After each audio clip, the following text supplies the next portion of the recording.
fix your credit score, literally to gain access to $100,000, how would that change your life? Fact. The average salary in America is what? 48. So you trying to tell me I doubled the average salary in America? Yes. Where do you recommend them starting at, or where do you start for them? I always start at Chase, right? That's the big baller. So they basically going to dictate how much money you're going to get in the long end. Because Chase is a bank, basically, essentially, we can get you 50 to 75,000 off the back. But up to 150, no docs. Yep. So a lot of people don't know that. It's up to 150, no docs. So you can double dip with 2 cards.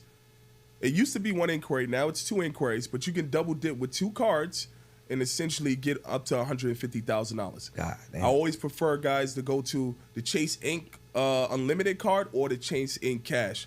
Keep in mind too, right? When you're paying out someone like me, you're gonna save that $750, right? Because you're getting $750 back after you spend $6,000 within 3 months. Facts. We leverage bank relationship managers, right?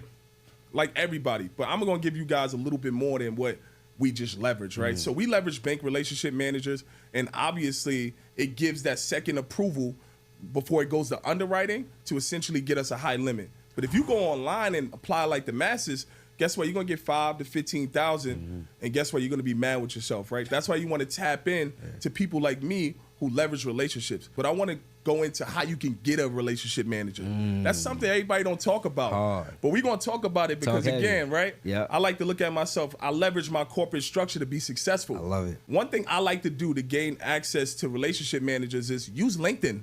The simplest things, right? You can type in the search bar, Chase Bank Relationship Manager. Yeah. They're all gonna come up for different states. It just requires you sending them a message. Hey, this is what I do. I help clients gain access to capital.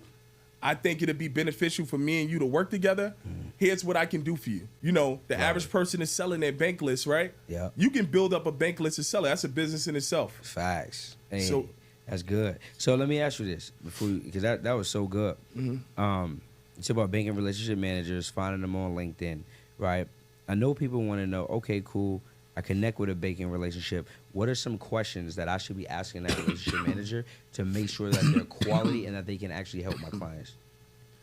I would say this, right? The first thing you want to do is figure out how they get paid. What's their KPI? Because once you have an understanding of their KPI and their why, you can come in and help them and level them up to get them promoted. Leverage. Number 2 thing you want to do is pretty much ask them the essential questions. What do you need when I'm sending an introduction? Is there a template you use? Right? So, just because we don't want to look sloppy when you're sending these emails. These are corporate emails. Facts. Also, their cell phones are corporate cell phones. Yeah. So we want to make sure we move correct. So we want to ask that. The third thing I would ask them is, hey, like, what's your next step after we submit the information to you?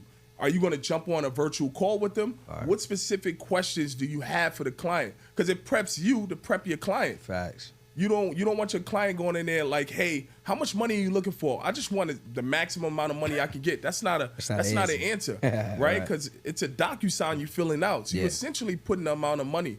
And 90% of the time, you get that amount of money if you're going through a person like me, because we make sure your profile is properly structured. I'm on Experian. I'm trying to get right with some banks I could go run up, 40 to 60,000. Because maybe I don't need a whole 200 right now. Maybe I just need 40 to 60. If you're talking 40 to 60, Experian, I gave you one place, Chase. All right, let's say I'm talking 100, 150. All right, now we're going to go to BOA, right? BOA is big on relationships, though, guys. So make sure you want to start a relationship with them. Make sure you have an account open, right? So we want to go to BOA. And then we have a multitude of banks, right? I can't think of one off the top of my head because I have so many banks. I'm right now in a few sequences. We have a multitude of banks we can go to. Fire.